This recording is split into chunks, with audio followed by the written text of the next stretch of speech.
Madame, Monsieur, merci de votre fidélité. Bienvenue sur CCTV, les derniers numéros de votre magazine.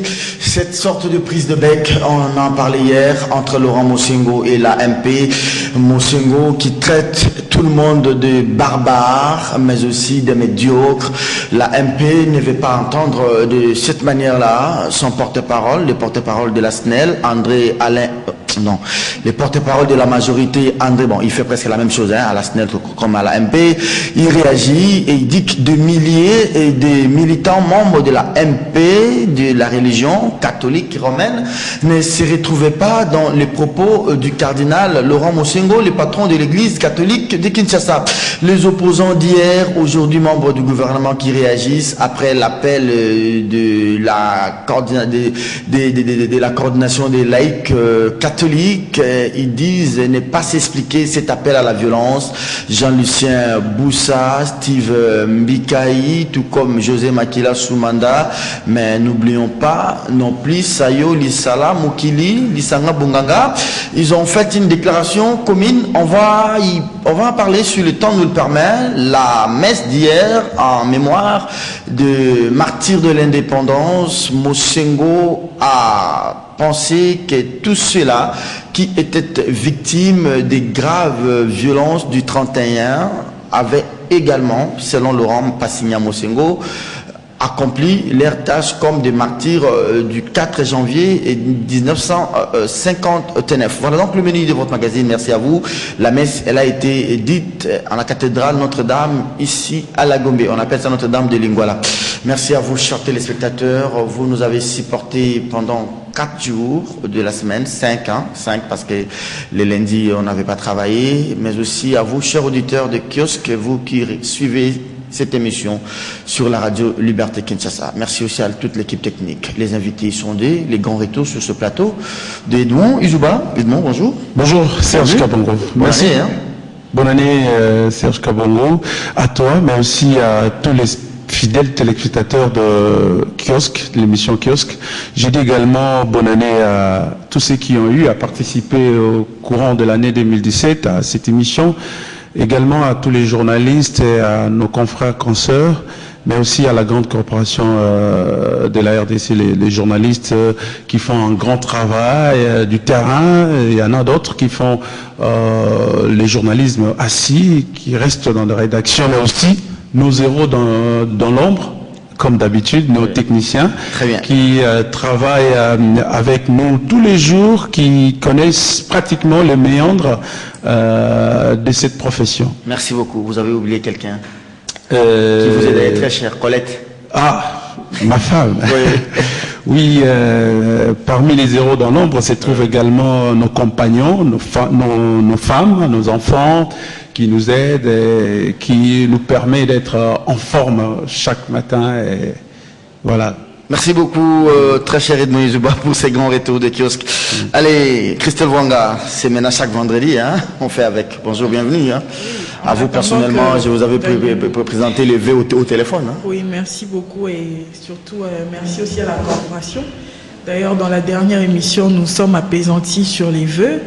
Je ne vais pas reprendre cela, mais je dis simplement que je garde espoir et une nouvelle année, certainement de nouvelles choses, des vœux de prospérité et surtout à la classe dirigeante et à la classe politique tout entière. Il faut ôter la médiocrité, il faut dégager les médiocres afin d'aboutir à des bonnes fins. Très bien. Le titre de journaux Congo Nouveau, titre marche du calcé, les opposants au gouvernement évoquent une manipulation. Sondage Le Point 2017, Mouzitou champion de la RDC en politique. Même information à la une du journal Forum. Selon un sondage Le Point, Adolphe Mouzitou, les politiques préférés des Congolais. Réaction croisée à la marche du 31 décembre 2017. Le gouvernement félicite les forces de sécurité. La MP dénonce les qualifications injurieuses utilisées par les cardinals Mosengo. L'Union européenne, pour sa part, condamne la répression et appelle à la libération immédiate de Tony. La prospérité titre cap sur les élections 2018. Jean-Lucien Boussa, il est inopportun d'envoyer les peuples à la violence. Autre titre, je crois bien, avec le journal Africa News, qui titre Rôle des forces de l'ordre dans la marche des chrétiens du 31 décembre. Kassongo loue la police, Mosengo réplique. C'était qui le numéro 1 dans ton domaine en 2017? Les baromètres annuels, les points livres, ses secrets. Mouzitou, personnalité politique de l'année. Je suis tenté aussi de vous poser cette question. Dans votre domaine, c'est qui le numéro 1? Les points, je pense que c'est Mouzitou en politique, dans votre domaine. Bon, c'est une question difficile à répondre parce que je n'ai pas vraiment le baromètre de tout le pays est vaste, mais s'il faut parler de Kinshasa, il y a plusieurs personnalités ou plusieurs journalistes qui ont eu à se placer au-dessus de la mêlée, qui ont eu à braver la peur, qui ont eu à exceller dans le domaine. Je fais allusion également à Passion Ligodi. C'est indéniable cette qualité professionnelle que nous avons dans le pays. Aujourd'hui, il est à RFI. Aujourd'hui, c'est France 24 qui l'appelle. C'est quand même très excellent. Il fait même la fierté de notre profession, la presse en ligne. Hein. Oui, du journalisme en République démocratique du Congo. Et puis, vous avez aussi des médias en ligne qui ont excellé. Je fais allusion également à Zoomeko, dirigé par Eric Tchoukouma. Il y a 7 sur 7.cd, pratiquement de médias en ligne avec les DG Israël Boutala. Il y a aussi Cassinfo qu'il faut citer, un média en ligne aujourd'hui relayé dans toute la presse internationale. Yvon Mouya, donc il est à partir du Canada, mais il bosse pour la RDC. Alors Mouzito, personnalité politique, personnalité politique il est avec le Congo et tous les autres. Congo, oui, j'ai dit, je suis à un pourcentage très élevé d'accord avec ces sondages, tout simplement parce que Mouzitou, il a fait des analyses, je dirais, le plus objectivement possible. Il n'a pas tenu compte des pesanteurs politiques. Il était neutre dans une de ces tribunes. Hein. Nous avons eu à lire quand même quelques-uns. Mais aussi, ce qu'il faut relever, c'est que en dehors de cadre de réflexion d'Adolphe Mouzitou, en dehors du bureau, Mouzitou a fait également le travail de terrain. Après avoir livré pratiquement toutes les 15 ou 16 tribunes, Mouzitou a fait maintenant un travail de terrain. Il a initié ce qu'on appelle l'université populaire, où prenait part le dialogue vertical, effectivement, où les gens posaient toutes les questions possibles, mais il y a c'est que je peux dire une tache d'ombre qui lui reste et peut-être qu'il collera la peau de manière définitive, c'est que pendant qu'il était Premier ministre, il n'a pas su faire ce qu'il a réalisé aujourd'hui comme potentiel de réflexion, comme je dirais même cette richesse cognitive qu'il possède. Donc je crois que il doit encore exceller dans son domaine, il doit pousser encore des analyses très loin, et c'est lui qui a placé aujourd'hui le Palou dans l'orbite. Hein. Dans l'orbite. Et aujourd'hui, même la majorité présidentielle craint les Palous. Donc, les Palous occupent, je dirais, une place de prédilection dans la classe politique. On ne sait pas les situer aujourd'hui s'il est à la majorité ou à l'opposition. Il y a eu un chantage ignominieux. Mouzitou appelle à la rupture de cette relation. Il y a eu, au départ, il y a eu un chantage ignominieux autour de ce cadre de réflexion que Mouzitou a créé. Il y a eu même des insultes venant de son bord politique. Il a été interdit d'animer des conférences. Merci beaucoup. Il y a des gens qui le prenaient d'ailleurs comme un prophète de malheur, mais quand ils ont vu aujourd'hui ces promesses ou ces réflexions en train d'être réalisées, ils sont restés bouche bée, et aujourd'hui nous sommes en train de subir toutes les conséquences, tout ce que Mouzitou avait réalisé comme réflexion, tout ce que la majorité était en train de brader comme richesse, dilapider l'argent public, aujourd'hui nous sommes en train de les subir. Très bien. Je suis tenté de vous poser la même question. Dans votre domaine, qui est le premier de l'année 2017? Bon, les premiers, il y en a plusieurs. Déjà, moi, je suis très fan de Serge Kabongo. J'aime sa façon de coordonner les débats. Beaucoup de politiques, beaucoup de journalistes savent faire des interviews, entre guillemets, mais coordonner un débat, c'est tout autre chose. Mais j'aimerais quand même offrir un autre trophée à Eliezer Tamboué, en tout cas le 31. C'est grâce à Eliezer qu'on a pu voir ce qui s'est passé en réalité à Kinshasa et dans certaines églises.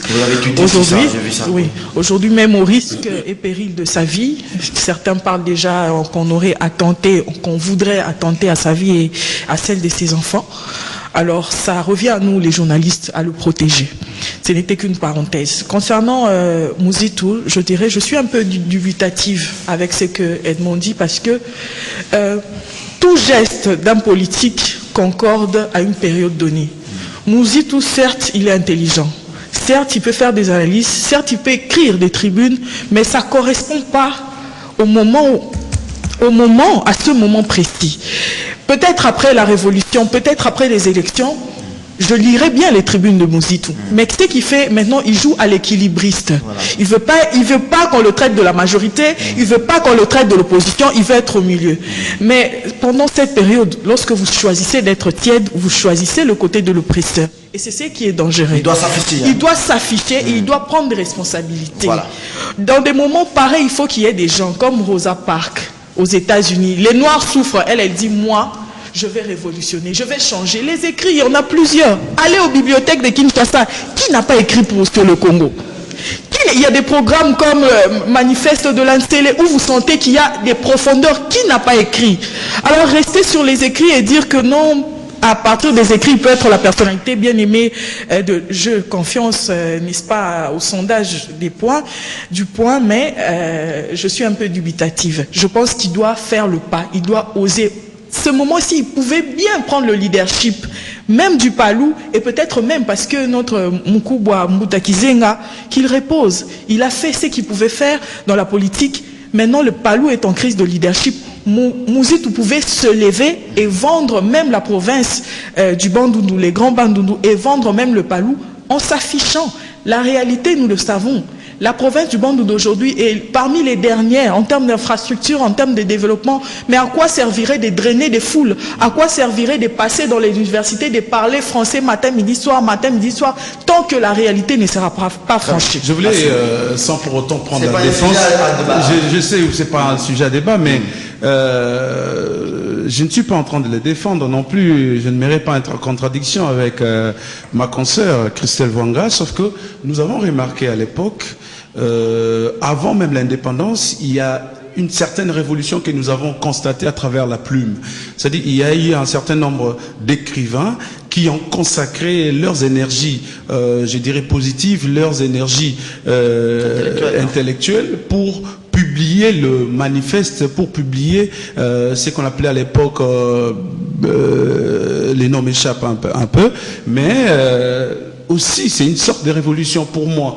Quand Mouzitou, on les connaît du côté de la majorité présidentielle, tape le poing sur la table et dire que nous avons connu les provinces mornées. Oui. Et puis il a même prédit cette histoire de pourcentage des grands partis politiques et tout ça. Donc je crois qu'il a fait une autopsie réaliste de la situation actuelle qui fait aujourd'hui mal à la majorité présidentielle, qui pour moi devrait révolutionner les intellectuels que nous sommes. Merci pour beaucoup. Commencer à revendiquer les choses. Quand vous regardez, juste une phrase, je pense pas. Quand vous regardez l'attitude de Mouzitou, vous avez comme l'impression qu'il est vraiment, il veut pousser les Palous à la rupture avec la MP et il se place déjà en pôle pour être imprésidentiable, mais peut-être avec une nouvelle alliance, soit avec les MLC ou soit avec l'UDPS, qui sait demain. Non, je ne pense pas qu'ici il y ait question de prédire, il est question de déduire.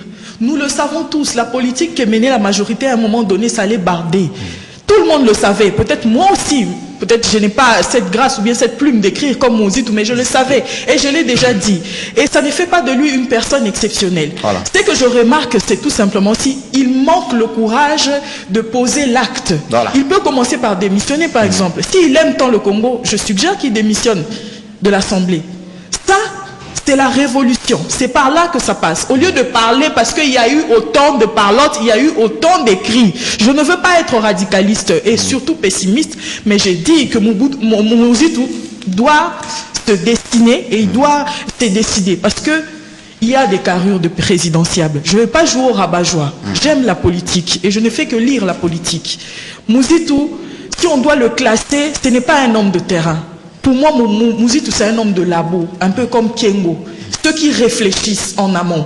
Mais seulement, comme il a eu la capacité de drainer les foules, comme il a eu la capacité de servir dans un parti qui est populaire, il peut se servir de cette popularité pour apporter un changement. Merci. Au lieu de nous écrire, la plupart d'entre nous, nous ne savons pas lire et nous ne savons pas écrire. Pourquoi il doit passer son temps à écrire alors qu'il peut poser des actes concrets? Merci beaucoup. Allez, Christelle Vonga, on prend le premier thème, hein. Je crois bien Edmond va commencer et vous avez terminé, vous commencez également. C'est vrai qu'il y a la choléra, il y a cette pandémie de choléra au niveau des Kanlouka, plus de dizaines de morts. On doit quand même s'incliner sur les 37 morts hein, après des fortes pluies dans la nuit de mercredi à jeudi. On en parle de moins en moins. Je ne sais pas. C'est vraiment les domaines de prédilection du ministre, là, les débauchés de l'IDEMO. Hein. Les gens ne le connaissent même pas, il ne fait rien. Vous savez, un pays qui a... Un pays qui a caractère social, on ne connaît même pas le ministre. Il s'est fait avoir des affaires sociales, on ne le connaît pas. Mais vous savez, hier, avec des femmes, l'association des femmes du Canada à Montréal, avec Mamie Lokota, on était en train de voir comment est-ce qu'on pouvait récolter les fonds pour venir en aide aux victimes qui sont tombées le 31. Et déjà avec ça, il y a 37 morts. Je me dis, on doit collecter pour eux ou bien pour les gens. On n'arrête pas de pleurer. Vous savez... L'eau de pluie, on dit toujours l'eau de pluie doit conjuguer 4 verbes. L'eau de pluie doit stagner, s'évaporer, s'infiltrer et ruisseler. Pour la stagnation, c'est l'écosystème, ce n'est pas un problème. Pour l'infiltration, notre sol est devenu imperméable. Pourquoi le sachet? Un gouverneur qui lui-même interdit à 12 heures l'usage de sachets, à 12h15, il a oublié. Lui-même, il a oublié. Il interdit la vente de l'eau pure en sachet à 17h, à 17h10, il a oublié. Il faut aller voir combien y a-t-il des sachets utilisés devant l'hôtel des villes. Impossible. Le sol est devenu imperméable. En ce qui concerne le ruissellement, c'est là qu'intervient l'État. L'État doit lotir. L'État doit urbaniser. Et lorsqu'on passe le temps à faire la guerre, à tuer, à envoyer des militaires armés jusqu'aux dents pour attaquer des citoyens paisibles, et on rate le coche. On rate. C'est impossible. Si on doit mettre d'un côté les potentialités de la République et de l'autre la réalité que nous vivons, à Kitokimosi, 3 morts. À Bandal, à Bibouanga, 4 morts. À Limete, à Ngaliema, partout. Les murs s'écroulent. Vous allez me dire que non, ça revient aussi aux citoyens de faire la part de responsabilité. Oui, je suis d'accord. Mais c'est votre travail, justement, d'enseigner à ces citoyens-là les usages du civisme, comment construire. Ça, c'est l'État. Lorsque vous venez des taxes, l'environnement, à quoi ça sert les taxes d'environnement? À quoi ça sert toutes ces taxes, autorisation de bâtir, de construire par-ci, par-là, les routes? Finalement, moi je me dis c'est le karma. Pour ceux qui ne connaissent pas Dieu, par exemple, ils vont dire que c'est le karma. Mais moi je dis c'est Dieu. Alors là, vous vous adressez aux responsables étatiques. J'ai vu ces histoires de ravins à Delvaux, c'est pas possible, des maisons entières sont parties. Et la route de Kimwenza aussi. La route de Kimwenza, même bientôt la route de Matadi. Bientôt la route de Matadi. Mais adressez-vous quand même, hein, dans une sorte de pédagogie, aux compatriotes qui ne savent pas où construire, qui ne savent pas où lotir. C'est ça aussi, le civisme. Serge, je dis toujours que l'État, c'est le Léviathan. L'État est au-dessus. C'est l'État qui doit montrer à ses citoyens comment faire. Alors, maintenant que l'État est défaillant, qu'est-ce que nous-mêmes nous devons faire? Non, si l'État est défaillant, mais qui quitte? C'est justement ça notre combat. Je dis, nous combattons les anti-valeurs. Lorsqu'on n'est pas en mesure d'organiser, on n'est pas en mesure, mais le minimum, c'est de quitter. Parlons de cette affaire des citoyens. J'ai aimé un jour en Chine, j'ai trouvé des recueils. C'est-à-dire, on a résumé des phrases des Confucius. Oui. On oblige un enfant chinois de 0 à 7 ans de mémoriser cela. Les papas d'autrui, c'est mon papa. J'aime la Chine plus que tout autre pays au monde. Je ne jette pas des ordures. Voilà, donc un enfant chinois. Ici qu'on dit, Yandre Kimbuta, c'est mon yaya. J'aime le gouverneur de la ville plus que tout le monde. Non, c'est que je suis en train de dire, oui. C'est qu'on doit commencer par instruire à nos enfants. on apprenne à nos enfants qui sont encore à la maternelle les notions du civisme. Un citoyen ne peut pas se réveiller et aller construire n'importe où. Regardez partout là où le Belge avait interdit de construire. Mais qui ont vendu ça? C'est l'État. Même les bourgmestres s'amusent à vendre les lopins de terre qui sont tout autour du rivière Makelele. Vous vendez et vous construisez. Et notre travail peut-être serait de dire à la population de ne pas acheter n'importe où.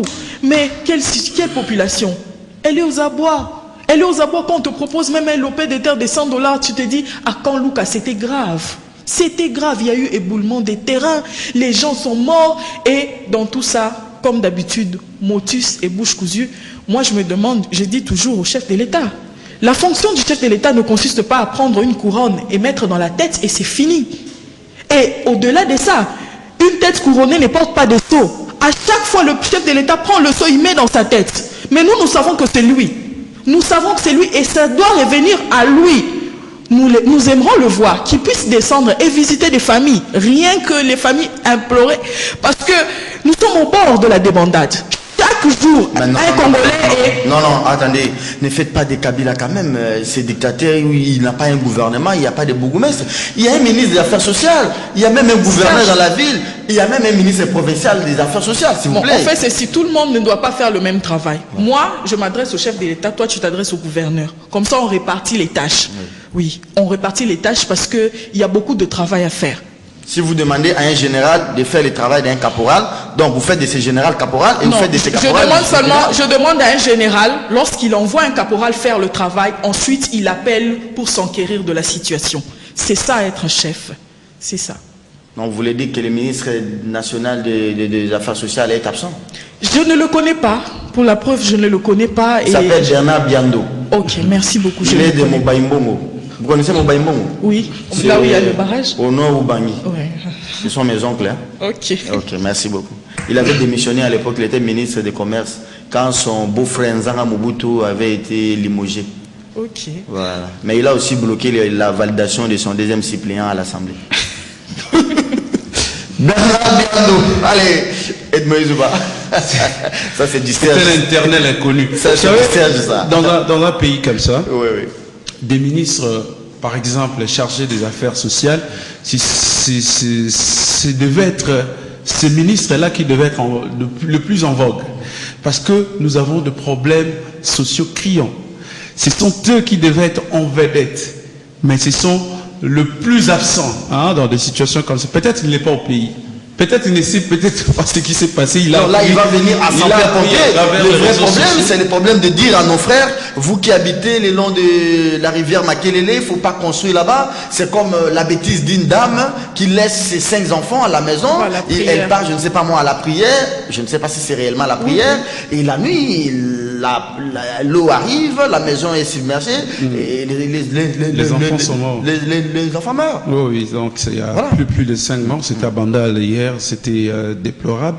Donc je suis en train de parler des histoires que nous sommes en train de vivre. Aujourd'hui, peut-être ce sont ces familles-là, mais un jour ça peut aussi être dans une des familles des journalistes où ça peut aussi nous arriver. Mais combien de fois on doit les dire que ce sont des poubelles de Kimbuta qui fauchent aujourd'hui des vies. Aujourd'hui on parle même de l'épidémie de choléra. Ce sont ces poubelles de Kimbuta, des Matata Pogno. Voilà ce qu'ils ont légué à la postérité. J'ajoute Chibala. Oui, pourquoi pas? Il est le Premier ministre, il est le chef du gouvernement, il doit endosser la responsabilité, il doit assumer les actifs comme les passifs. Donc, est-ce qu'il y a aussi les pouvoirs sur Kimbuta? Qui a le pouvoir sur Kimbuta? Moi-même, j'ai commencé à poser cette question.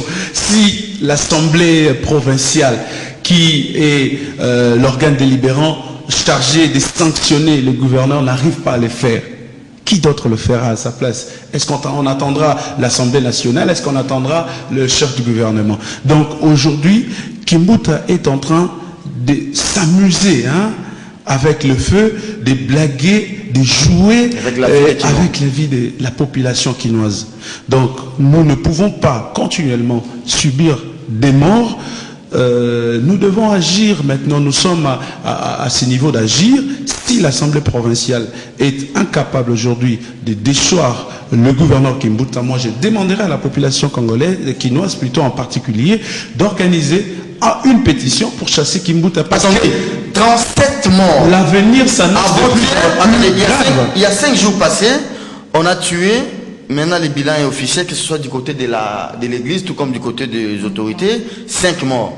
Pour les 5 morts, c'est tout un bruit. C'est Mende qui prend une conférence de presse, c'est Atundu qui parle. Mais 37 morts, Atundu ne sait pas parler. 37 morts. Vous savez, on va parler de quoi? On vous dira que c'était des catastrophes naturelles. Alors, les départs de Kimbuta, ça doit aussi être naturel. Ça ne doit pas attendre. Dès qu'il y a de tels actes qui se commettent, mais malheureusement, c'est déjà plusieurs. Déjà l'année passée, nous avons eu à compter des centaines de morts. Toujours à cause de ce qu'ils appellent catastrophes naturelles. Des morts à ces niveaux. Mais on peut désorienter ces catastrophes naturelles. Il n'y a aucune politique de la ville de ces côtés-là. Qu'est-ce que Kimbuta a fait au sujet, je ne parle pas de poubelles, au sujet ne fût-ce que de ruelles, au sujet des caniveaux? Qu'est-ce qu'il fait? Lui-même, il construit des routes sans caniveaux. Et il se rend compte après qu'il n'y avait pas de caniveaux pour casser les routes, pour recommencer. Et voilà des manigances pour faire sortir l'argent et pour chercher comment les détourner. Combien de routes qui ont été financées et aujourd'hui l'argent a été dilapidé entre les ministres provinciaux accompagnés de leurs gouverneurs. Donc c'est déplorable. Si la population congolaise regarde sans agir à cette situation, je vous dis, le futur s'annonce encore plus dangereux parce que la situation du climat ne semble pas du tout être bon, même sur le plan international. Donc, les pluies torrentielles s'annoncent encore à travers la ville de Kinshasa. Il faudrait prendre des précautions. Il faut dégager. Alors, la seule manière aujourd'hui pour se protéger, parce que l'argent, quand il sort pour l'aide même auprès des victimes, il y aura toujours des tournements. On a vécu une sorte de catastrophe comme ça il y a une année ou 2 ans vers la route rivière Ndjili, et ça a même détruit l'appareil de la régie des eaux. Alors la meilleure des manières, comme on connaît une période de forte pluviométrie, il faudrait que l'on dégage les abords des rivières Kalamou, des rivières Makelele, des rivières Ndjili. Est-ce qu'il faudrait maintenant mettre des policiers là pour que les gens ne construisent plus? Kinshasa n'est pas loti, n'est pas urbanisé. Peut-être que Edmond n'est pas au courant, mais je veux lui donner une information ce matin. Même les poubelles restent en fonction jusqu'à l'installation du prochain président de la République. Prochain gouverneur. Non, du prochain président de la République. Le choléra reste en fonction jusqu'à l'installation du prochain président. Les routes délabrées, tout reste en fonction jusqu'à l'installation du président de la République. Donc tout ce qu'on est en train de faire ici, c'est seulement par l'amour du pays. Nous sommes en train de spéculer, nous sommes en train de nous prodiguer, mais en réalité, il n'y a rien. En fait, la vraie préoccupation de la classe politique aujourd'hui, c'est d'accéder au pouvoir. Que ce soit l'opposition ou la majorité. Le sens de devant des drames de plus de 37 personnes, même pas des messages de compassion. Mais très cher confrère, si la vie du Congolais n'a pas de sens, que vaut-il de la mort? Mais évidemment, la mort n'aura pas de... Vous avez parlé des routes. L'héritage que Matata nous a laissé, des balayeuses et des balayeurs, vous savez là où ils mettent le zélo, le sable, c'est dans les caniveaux, lorsqu'ils balayent. C'est dans les caniveaux qu'ils mettent. Ils sont presque partis aussi, hein? Trop d'impayement. Oui, trop d'impayement, et quand vous passez 100 francs, 200 francs, donc c'est l'image. Ils commencent à nous traumatiser. Nous traumatiser, c'est l'image d'une nation. Les politiques ont échoué. Et tout Congolais aujourd'hui est candidat à une mort certaine, à une injustice certaine. Vous savez, ces matins-là, peut-être les papas sont partis au travail, les mamans ont marché, les enfants ont joué à la balle, mais le soir, 37 morts. Comme ça, nous avons perdu de gens qui pouvaient travailler dans les usines, dans les industries. On les a perdus. Des enfants qui sont l'avenir de demain. On les a perdus. Et ce qui est dommage, c'est qu'ils vont partir comme ça. Peut-être même pas indemnisés. Il n'y aura pas. Il y aura certainement des commissions, même pour les gens qui n'ont jamais vécu à Kitokimosi, qui ne savent pas ce qu'ils vont faire partir de ces commissions, et ils vont bouffer l'argent de la République. Et tout ça, moi je remonte au sommet. Si vous voulez vous intéressez à Kimbuta parce que Kimbuta n'a pas le pouvoir de s'accaparer de la ville de Kinshasa s'il n'a pas l'autorisation du président de la République. C'était quand même lui le président. J'ai parlé de la tête couronnée. Il n'y a qu'une seule tête couronnée, c'était le chef de l'État. C'est une coïncidence, je dirais, honteuse. Attendez, ce qui me cœur, c'est quoi? C'est que 37 morts, ça ne met personne. C'est comme si c'était des Rwandais. Même si c'était des Rwandais. Qu'on les aime ou qu'on les aime pas. Même 37 morts. Pourtant, la Constitution le dit si clairement que la vie est sacrée. Voilà. Mais nous ne vivons pas la sacralité de la vie humaine. Et vous avez les acteurs politiques qui se foutent de la population. Nous assistons maintenant à la fin honteuse, à une coïncidence malheureuse, la fin du régime qui influence même la fin des infrastructures publiques. Donc vous avez des routes qui deviennent de plus en plus endommagées. C'est déjà l'image, déjà à partir de l'aéroport. Quand vous sortez de l'aéroport international de Kinshasa, vous vous rendez compte que nous faisons face à un régime complètement vacillant. Donc vous voyez de la saleté, des odeurs nauséabondes qui vous frappent au nez, qui vous transmet une sorte de la maladie. Et voilà, on nous informe déjà que l'épidémie sévit aisément à Kinshasa, dans certains quartiers, et vous risquerez même d'attraper cette épidémie. Donc, la fin de ce régime devient de plus en plus naturelle. Le civisme par rapport aux compatriotes des Kinois qui construisent partout. On vous dit par exemple que non loin des Tchakoula, la rivière là, faut pas construire. Tu sais, pour ça, pour la sensibilisation, l'État ne met pas de l'argent. Les politiques ne mettront pas de l'argent. Ils attendront le financement de l'OMS, ils attendront la Banque mondiale, ils attendront le FMI. Pour sa propre population, pour sensibiliser. Regardez même, pour sensibiliser sur la machine à voter, on attend l'argent de la communauté internationale. Pour sensibiliser, ne fût-ce que pour l'épidémie, on attendra de mois et de mois parce que l'État, qui est un acteur principal de la vie politique congolaise, ne va pas s'occuper de la vie de ses concitoyens. Est-ce qu'on peut parler de cette journée d'hier, du 4 janvier? Mosengo a dit la messe et il a qualifié de victimes du 31 des martyrs au même titre que les victimes du 4 janvier 1959. Est-ce que c'est pas trop excessif ça? Non, je crois qu'il a raison. À 100% d'ailleurs, aveuglément je lui donne raison. Vous savez, si à l'époque nos héros, le pionnier de l'indépendance, se sont livrés pour que nous puissions être libérés des mains de fer des Occidentaux, principalement de Belges, aujourd'hui, le martyr, les héros, les gens, le mouvement citoyen, les acteurs politiques, la population congolaise, l'Église catholique doit se battre pour la libération ou la libéralisation de la démocratie. Aujourd'hui, la démocratie est confisquée par certains individus qui sont identifiés, bien connus. Aujourd'hui, on fait semblant de nous dire, voilà, nous allons organiser les élections, nous allons faire ceci, mais aux toiles de fond, nous le voyons, la démocratie est confisquée. Voyez pour la défense de leurs droits. Attends de dire que l'Église se porte désormais comme l'adversaire politique de la majorité. Je suis l'une des victimes, Serge Kabongo. Je parle en connaissance de cause. Oui. J'ai été molesté par des militaires à la grotte. Dis-moi, pourquoi les militaires qui ont eu à occuper, parce qu'ils ont pris en otage une église, ils pensaient trouver les évêques, plutôt le prêtre ou le curé qui a dit la messe dans la cure. Heureusement, le curé a été bien gardé dans la sacristie. Ils sont entrés à l'église, ils ont tiré des gaz à Saint-François-des-Salles, où moi je faisais les reportages.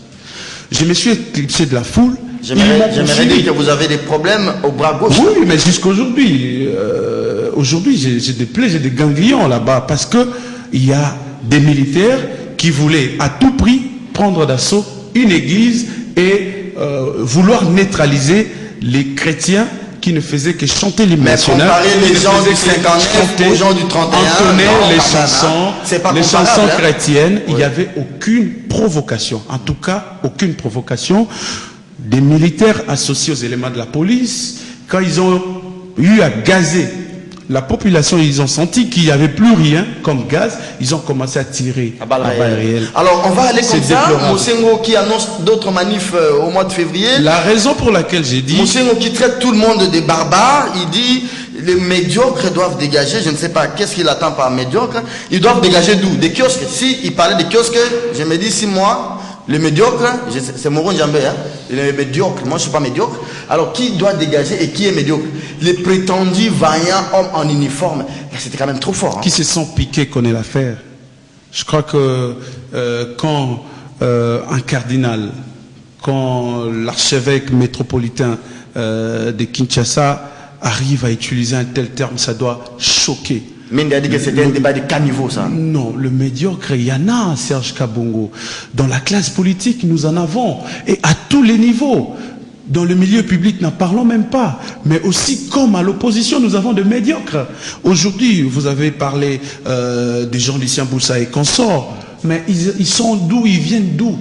Est-ce qu'aujourd'hui, la vie des Congolais qui sont en train de chosifier à travers leurs déclarations, mais c'est hier qu'ils le défendaient. C'était plus de morts hier quand est appelé à la manif. Nous avons des médiocres exactement dans la classe politique et ceux qui ont eu à répondre au cardinal, ce sont le plus médiocre de la classe politique. Ceux qui ont eu à ouvrir leur bouche pour parler de n'importe quoi contre le cardinal, ce sont eux-là les médiocres et ils n'ont fait que confirmer leur qualité, leur médiocrité. Merci beaucoup Edmond Izuba.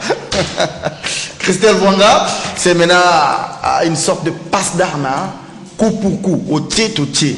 Mosengo parle, Mende répond. Mosengo dit la messe, Atundu, le porte-parole de la SNEL, ouf, qu'est-ce que j'ai dit de la MP, bon, il fait presque la même chose. Quand il est à la SNEL, même comme PCA, il est porte-parole.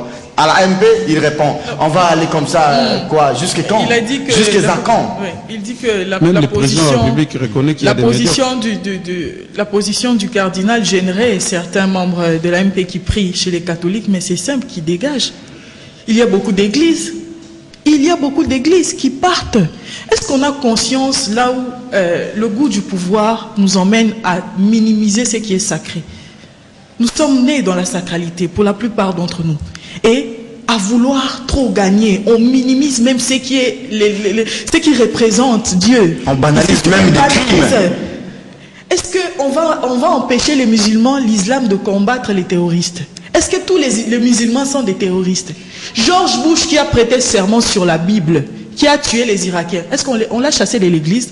Mais s'ils se sentent morveux, ils n'ont qu'à quitter l'église. Le cardinal, je me dis, depuis très longtemps peut-être on pensait à l'opposition, mais l'Éternel a révélé quelqu'un. Il a rencontré l'assentiment de tout un peuple. Attendez.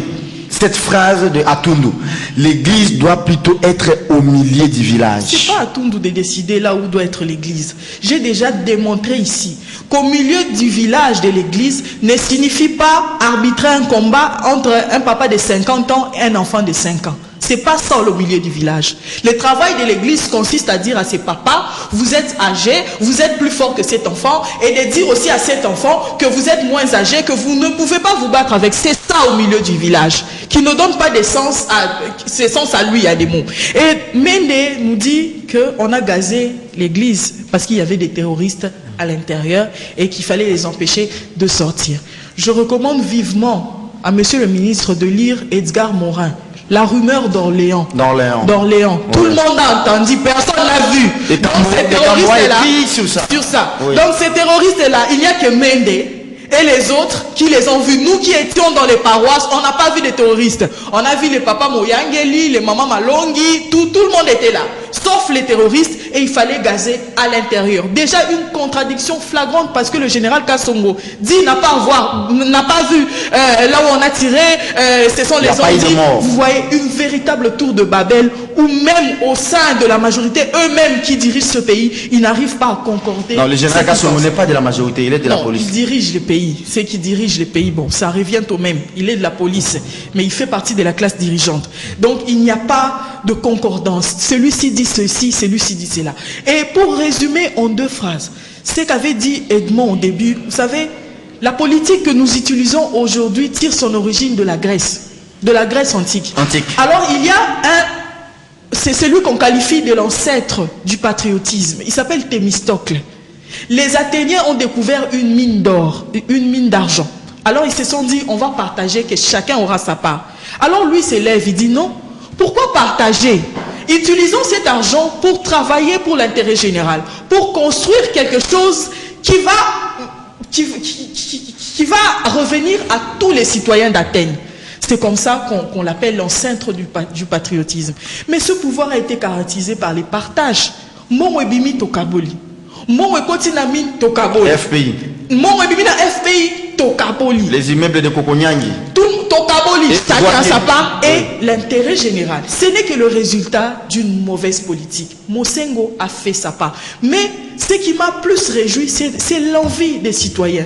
Les citoyens ces jours-là voulaient marcher. À Sainte-Anne par exemple, le curé a dit non, il n'y aura pas de marche. Les paroissiens ont suivi le curé jusque là-bas dans sa chambre. Ils ont dit non, non, nous voulons marcher. Mais c'est ce qui a manqué aux paroissiens de Notre-Dame. Les Moukebaï et les Félix Tshisekedi, les prêtres a fui au lieu d'aller les contraindre et aussi ont préféré se dissimuler dans la nature. Non, vous savez, devant les situations, chaque personne a sa manière de réagir. Et ça, c'est un travail qui va être fait parce que au fur et à mesure que nous avançons, nous sentons ce désir-là que les citoyens ont, ce désir-là que les prêtres ont d'apporter un changement. C'est l'image de Dieu. Ils sont les représentants sur terre de Dieu. Alors pour nous, peut-être on a quitté l'église catholique, mais on nous a appris là-bas à être la lumière du monde et le sel de la terre. Et je présume que même les membres de la majorité qui font partie, qui fréquentent les églises catholiques, ont suivi ces enseignements comme moi. Nous qui sommes passés par les Bilenga, Mouina, Groupe K, Kizito Noirite, nous savons ce que les prêtres nous ont appris. Et ils sont méthodiques. Comme je l'ai dit, c'est une façon de se débarrasser. Le mea culpa des évêques d'avoir donné un bonus immérité à ce régime. Et ce régime qui continue à tuer sa propre population. Et c'est là le désavantage. Merci beaucoup. Et toute guerre qui a opposé, ou tout conflit qui a opposé l'Église à un régime, nous savons toujours que c'est l'Église qui finit par gagner. S'il vous plaît. Une minute à chacun d'entre vous, à chacun de vous. Je vais lire ces rectificatifs de la réalisation. Hein. Le ministre des Affaires sociales s'appelle Eugène Serofouli. Voilà, raison de plus. On le connaît même pas. Eugène Serofouli, lui il est toujours à l'est là-bas. Quand il y a des catastrophes, il se rend là-bas. Donc Bernard Biando est plutôt ministre de la solidarité et action humanitaire. On a tellement morcelé ces histoires. Ça c'est des titrailles. Ça c'est un ministère créé comme on avait donné à son beau-frère, besoins sociaux de base. Ok, que Bernard Biando n'a pas joué pour qu'on ne valide pas son deuxième suppléant. C'est plutôt Gyala Mobutu. C'est Gyala Mobutu qui a bloqué la validation du deuxième suppléant. Bon, lui-même, les ministres. Très bien. Merci beaucoup. Alors, Jean-Pierre Bemba, dans son message de V, il dit exactement ceci. 2018 sera soit une année de victoire de la démocratie, soit ça sera une année de tsunami du désespoir. Il regrette les tueries des Congolais le 31 décembre par les régimes en place et encourage la classe politique à s'unir pour une victoire. Alors que Kabila a déjà émietté l'opposition, les Tchibala, les Fati et les autres, les Bazaïba, il y avait maintenant les plans B de l'église, maintenant mis en branle. Il a maté les premiers actes de plan B. On va maintenant suivre au mois de février. Les boulevards, lui, est maintenant ouvert pour qu'il passe peut-être à un référendum, ou soit qu'il organise ou pas les élections cette année. Mais Bemba pense dans son message de vœux que cette année 2018 risque d'être soit une année de victoire, ou soit ça sera un tsunami politique. Oui, c'est un message révélateur, mais en même temps, j'avais une information, je voulais la transmettre à Tundu et à Mende et tous ces conglomérats d'aventuriers autour de Kabila. Même Kabila lui-même reconnaît qu'il y a des médiocres. Il connaît qu'il y a des médiocres. Il n'y avait pas de 15 bons. Il y en a pas. Donc aujourd'hui, ce que dit le cardinal, c'est vrai. Les médiocres se trouvent dans la majorité présidentielle. Et puis, le milieu du village dont fait allusion à Tundu, entre la Kalachnikov et la population sans armes, où se trouve le milieu du village? Il doit donner cette réponse. La Kalachnikov en face d'une population inoffensive. Où se trouve le milieu du village? Il n'aura pas de réponse à donner. Victoire Tsunami, oui, Bemba a raison. Un message révélateur.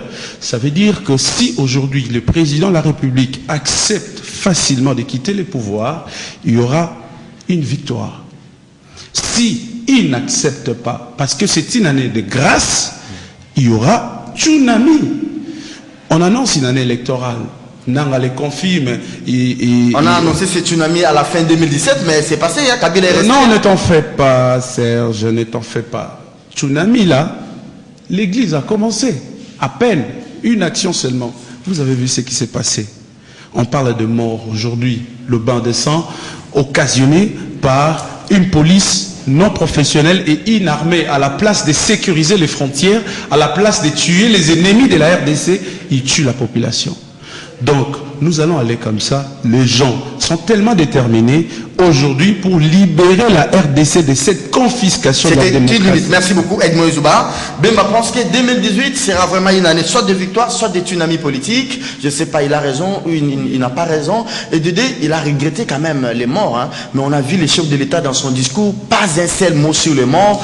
Même à l'Assemblée nationale, l'Assemblée qui nous représente, ces 500 députés-là, nous représentent par délégation de mandat. Le premier d'entre eux, Aubin Minakou, n'a même pas fait mention aux morts, même si c'était des badauds. Mais ce sont des badauds congolais, admettons. Non, mais Jean-Pierre Bemba a parfaitement raison. Cette année, ça sera de tous les enjeux, mais aussi de tous les dangers. Il y aura des dangers.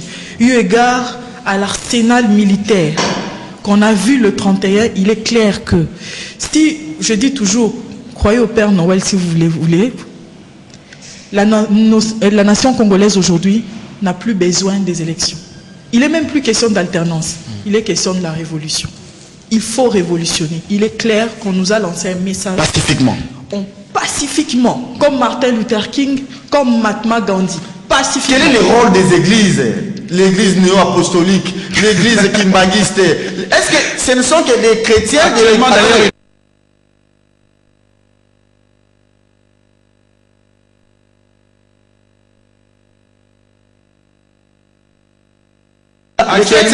Attendez, on ne co-débat pas avec...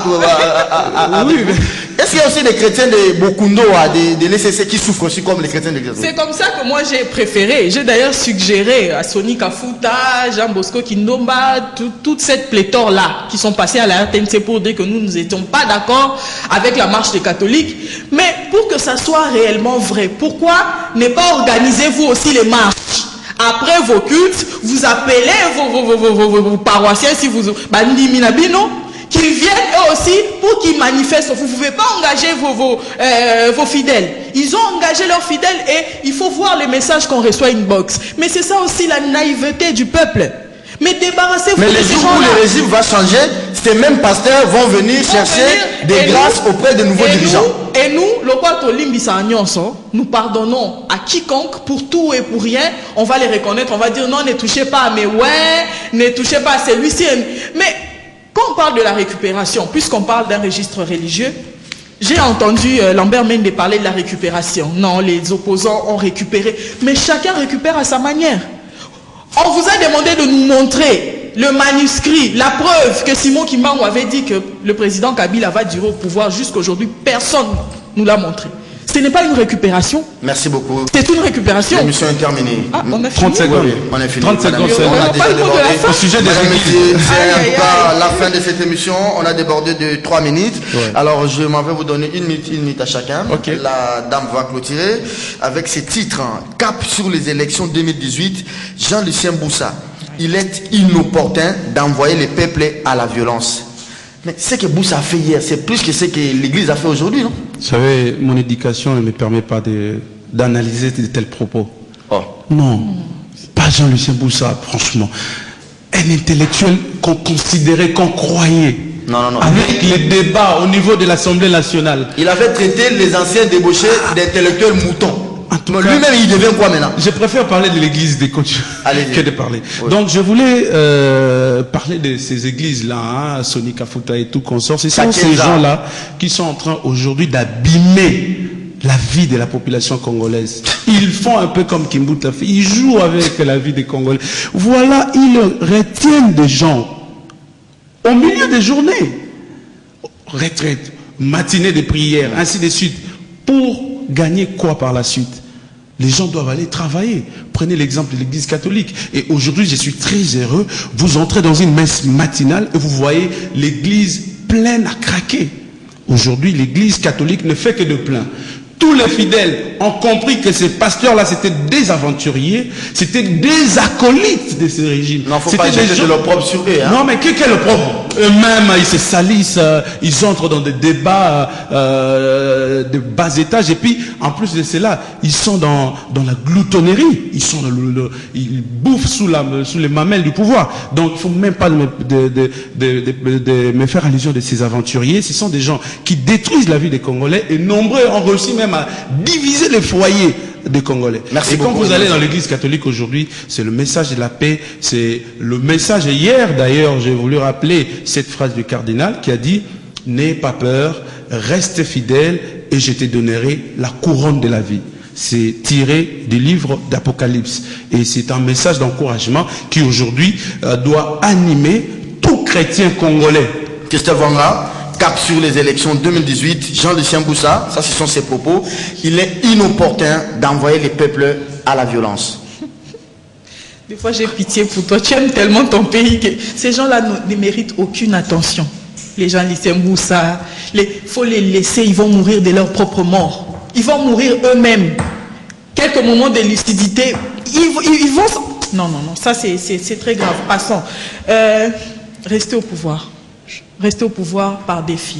J'ai même vu des gens, la RTNC, la chaîne nationale, notre argent, on passe le temps à insulter des gens. On dit, il lutte un matin, il lutte un soir, les 31 passent, Joseph Kabila reste président par défi. C'est dommage.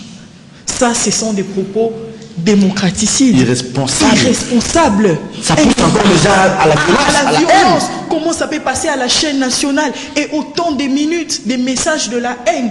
Mais le mari de la reine Elisabeth, c'est aussi un roi, hein? Mais c'est un prince consort. Il règne sans diriger. À quoi ça sert de rester président si on n'est pas dans le cœur des gens? Si on n'est pas dans l'âme des Congolais? On va dire, il lutte un matin. Oui, depuis l'histoire de Dieu a commencé, il n'y a personne qui a réussi à faire. Pour finir, Serge, pardon, une minute. Ne découragez pas. Il eut un matin, il eut un soir. La femme de Babo avait vu comment on traquait son mari. Même les guerres mondiales, il y avait des matins, il y avait des soirs, mais des gens mouraient. Et jusqu'à ce que la vérité soit établie. Et j'ai vu Vital Kamerhe qui l'a dit que Mende est un menteur. Je demande à vous, les journalistes assidus, de nous organiser un débat entre Mende, par exemple, et Vital. Parce qu'on en a marre aussi des points de presse. Du stock d'idées, j'ai eu la lumière. Est-ce qu'il ne peut pas avoir un débat télévisé? Mende Kotoyo, Kamerhe Kotoyo, oh, le bien Kosi. Ok, Nakosi, tout ça, c'est qu'au débat. Les monologues. Celui-ci parle à son côté, celui-ci non, on en a marre. Nous voulons des débats. Merci beaucoup. Mais vous avez vu ce que c'est ça avait fait à Mende, non? Ah oui. Ah, il faut faire attention. Non, même c'est les amis à terre, l'affaire Mende. Donc, vous voyez que le degré de Kamerhe est un peu plus élevé que de venir débattre avec Mende. Merci beaucoup, madame, messieurs. C'était le dernier numéro de la semaine. Passez-moi, je ne le fais pas, je le fais quand même aujourd'hui. Je vais souhaiter bon anniversaire à une téléspectatrice.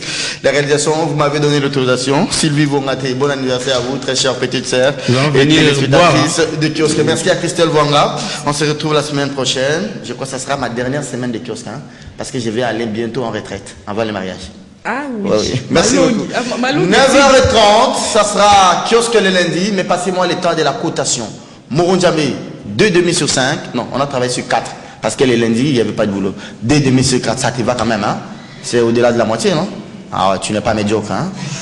Tu n'es pas non plus barbare, hein? Doudou Montiri, 4 sur 4. Bob Kinzamba, 4 sur 4. Romain Makonda, 3 sur 4. Serge Kabongo, 4 sur 4. Christian Banjolo, 2 sur 4.